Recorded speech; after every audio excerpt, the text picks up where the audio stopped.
It was one of those clear spring mornings, the kind that tricks you into forgetting your back still aches from winter. I'd been up since 7, sipping lukewarm coffee in the kitchen, mentally checking off what I still had to pack. My lease was ending, and after 23 years in the same house, I was finally downsizing. It wasn't easy. This place held layers of memories each, chipped corner and worn cabinet handle clinging to the life I'd built here.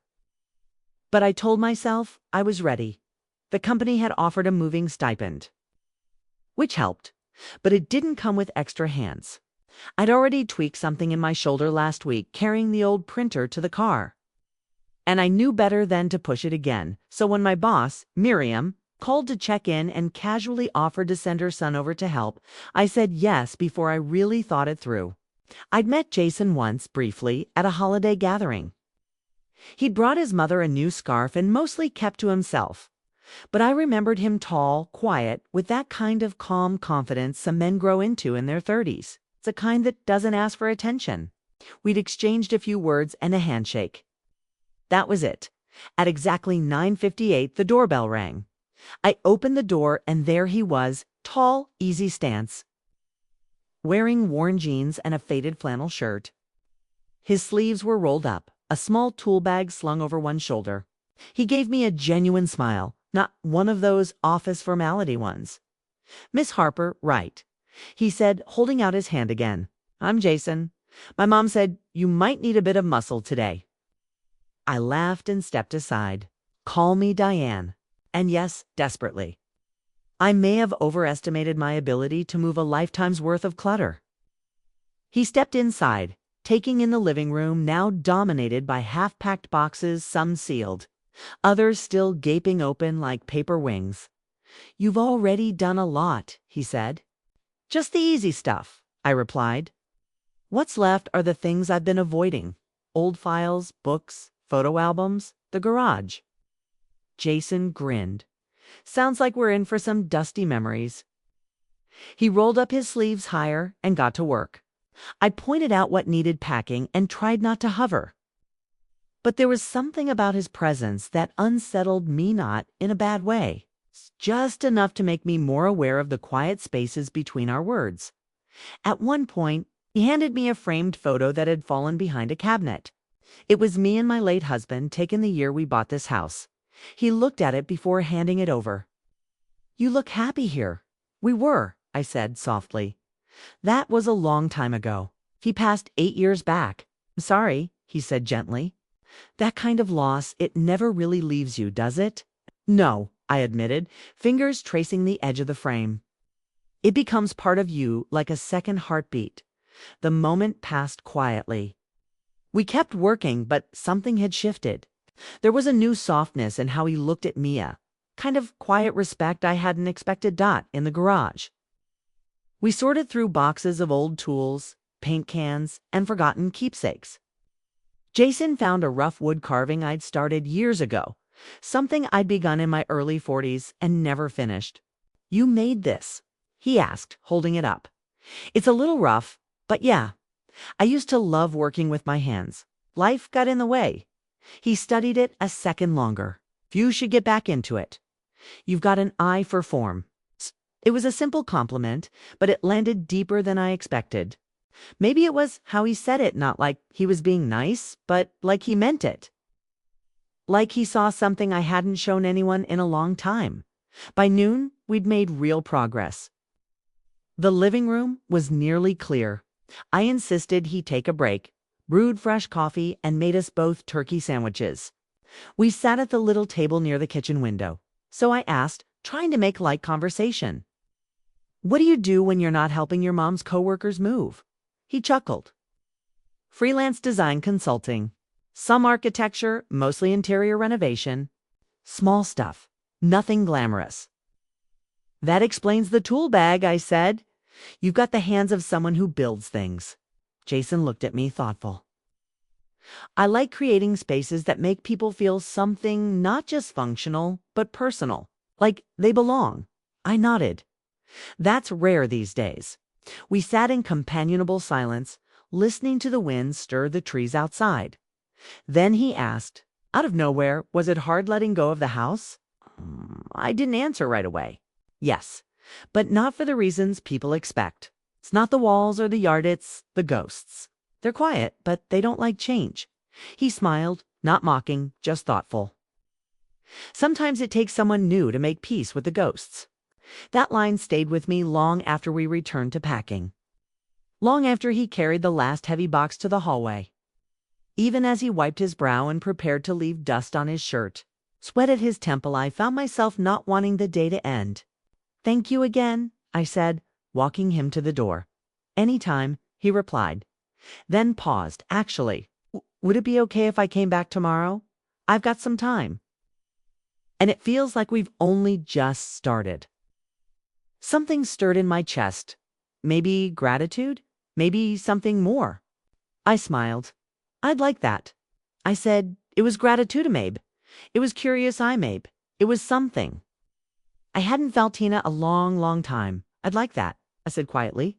"I'd like that very much." As Theodore closed behind him, I leaned against its heart unexpectedly. Fluttering throw boxes weren't the only thing shifting today. Something inside me was moving too. Next morning, I caught myself brushing my hair a little longer than usual. I even put on a soft rose-tinted lipstick I hadn't touched in months. Not because I was trying to impress Jason, at least. That's what I told myself, but Beck. It felt good to care again. There was a strange new energy in the house, like the air had shifted just enough to wake something sleeping. Inside me, Jason arrived around 10:30. A few minutes later than the day before, I almost laughed, although relieved. I felt when I saw him standing on the porch with that semi-relaxed smile and a tray of iced coffees in hand. "Thought you might like some effing cold today," he said, offering on. "To me, you're already spoiling me." Kay replied, taking the drink. "Gratefully keep this up, and I'll have to put Ye on the payroll, fair trade." Kay said, "Ye feed me sandwiches. I lift things we call it even." We started in the bedroom closet, the last real mountain to climb for. I could feel the move was truly underway. It was packed with old clothes I hadn't worn in decades, boxes off keepsakes, and a drawer full of mismatched scarves I didn't have the heart to throw away. As Jason pulled out heavier bins, I sat on the edge off the bed, sorting through a pile of old journals. At one point, I opened a small velvet box I didn't recognize. Inside was a delicate silver bracelet my husband had given me for our 15th anniversary. I hadn't seen it in years. My breath caught in my throat. Jason noticed. "You okay?" I nodded, but didn't speak for a moment. The bracelet felt cool and light in my palm. The memory behind it carried a weight I hadn't expected. I turned. "Eat over and read the engraving on the back still. Us always. My husband gave me this year before he died." I said, finale voice softer than I intended. "We were in a rough patch, work, health, life. It was all crowding in, and then one night, hey, hundred.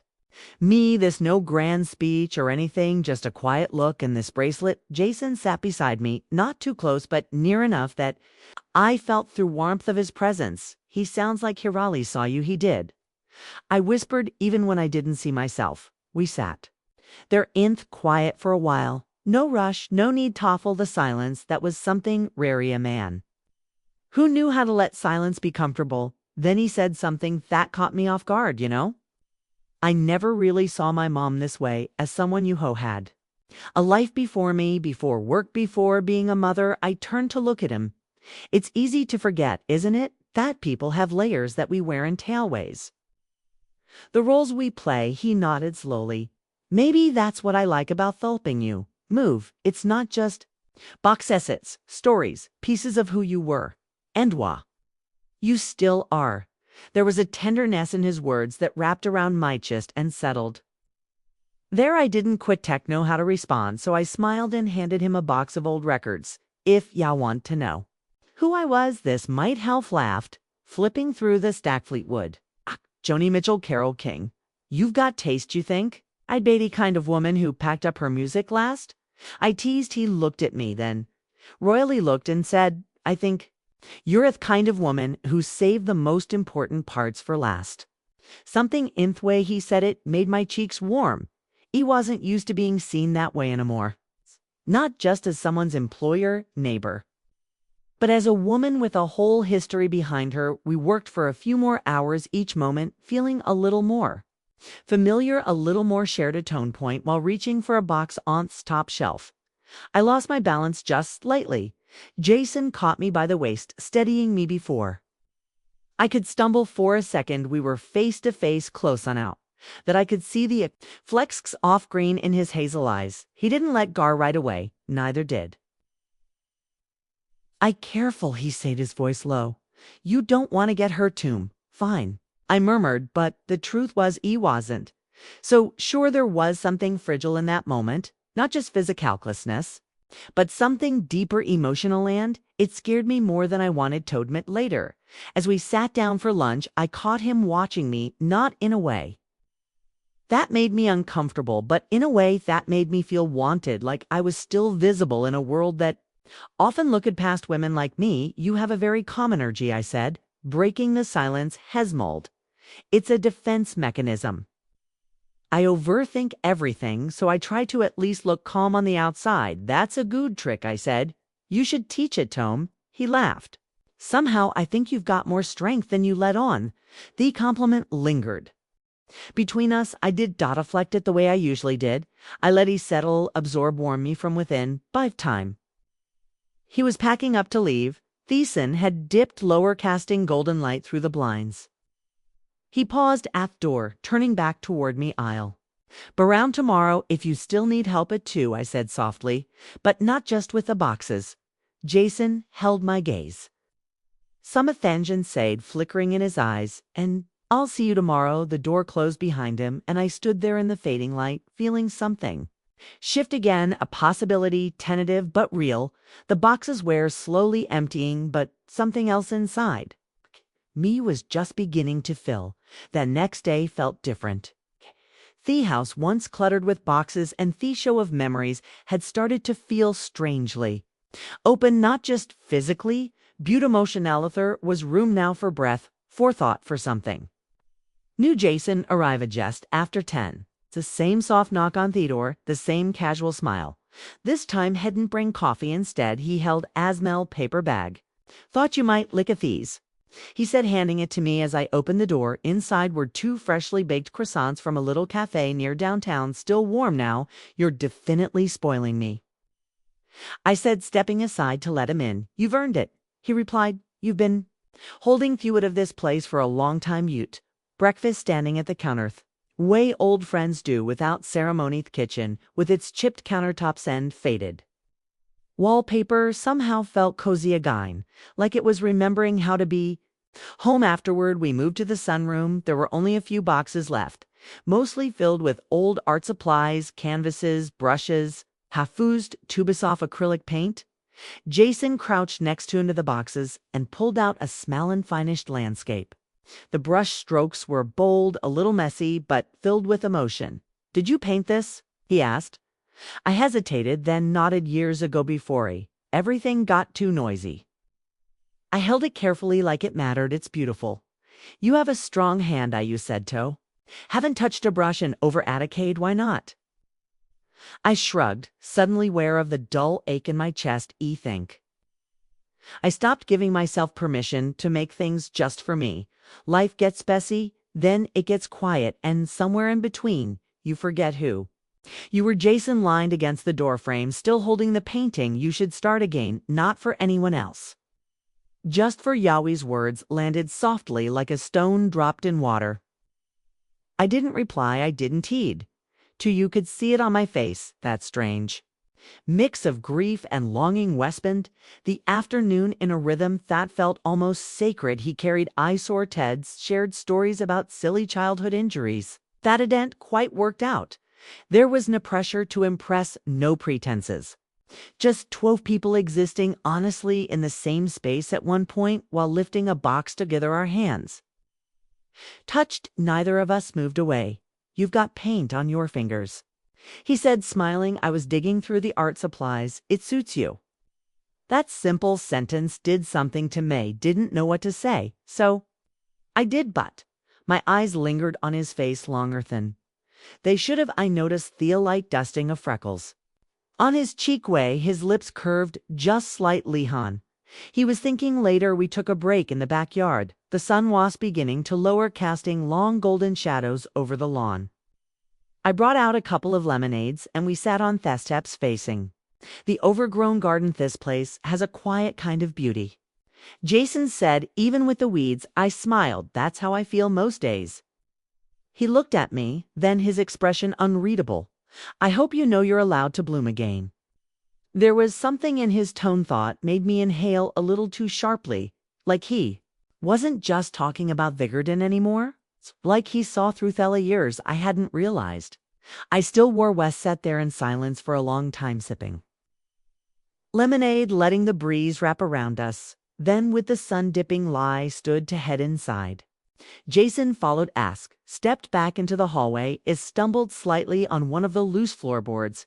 He reached out instinctively, arm around my waist, steadying me. You okay? Asked, his voice low in awed breath, catching slightly at how close we were. His hand still rested on my waist. My heart thudded louder than I cared to admit, but neither of us pull away. I think I began, then stopped. I forgot what it feels like to be seen, to be held. Jason's eyes searched me. You deserve both.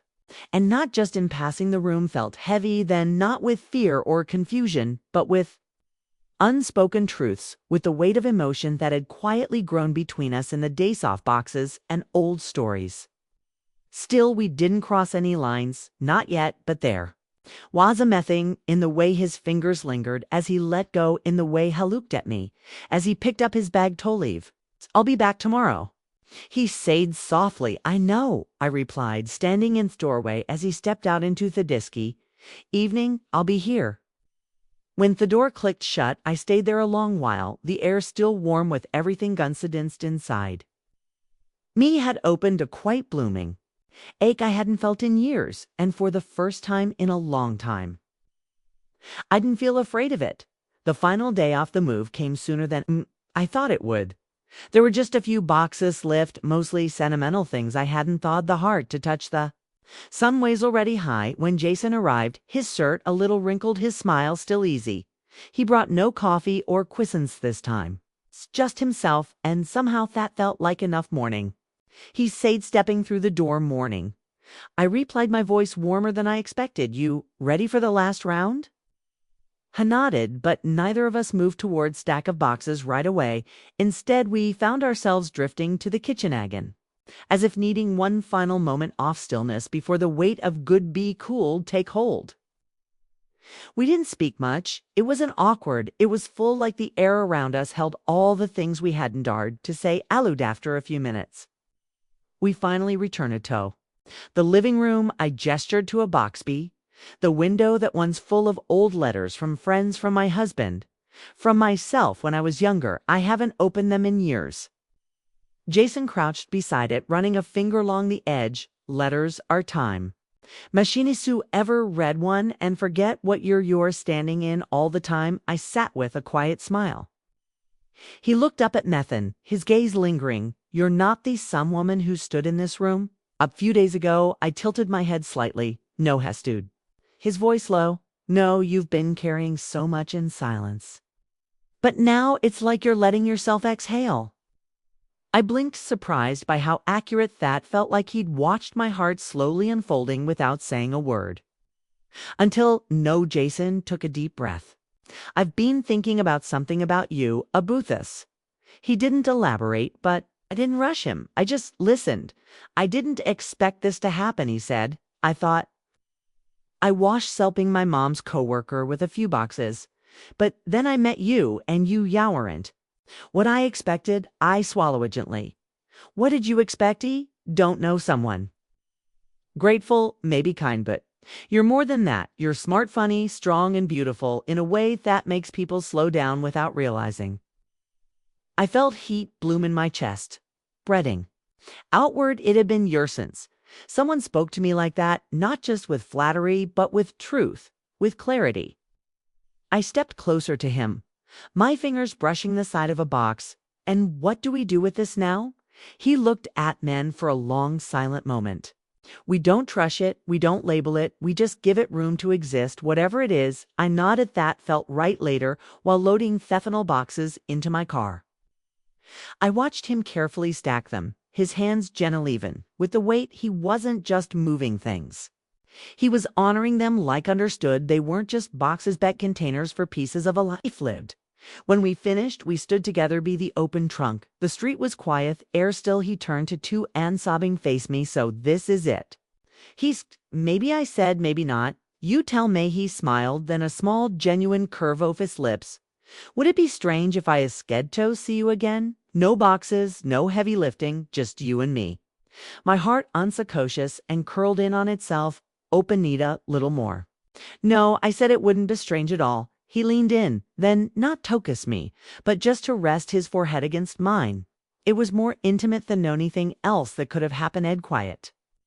Grounded true when he pulled back, brushed a strand of hair from my cheek. I'll call you, I'll be waiting. He whispered. He walked away slowly, the soft clink of his keys breaking the silence end as he turned the corner. I stood there, sunlight spilling over Miss Holder's heartful that night in my new place. I sat surrounded by half-unpacked boxes and the smell of cardboard and lavender. From a diffuser I just plugged in, I found my old paint brushes again, set them on the table, and stared at a blank canvas, and for the first time in years, I didn't feel stuck, I didn't feel invisible, I felt seen, not because of Somion had shown up and made me feel woe, but because he reminded me I already was, and that maybe, just maybe, something beautiful was beginning again. No? The other side of goodbye, *. Thanks for listening.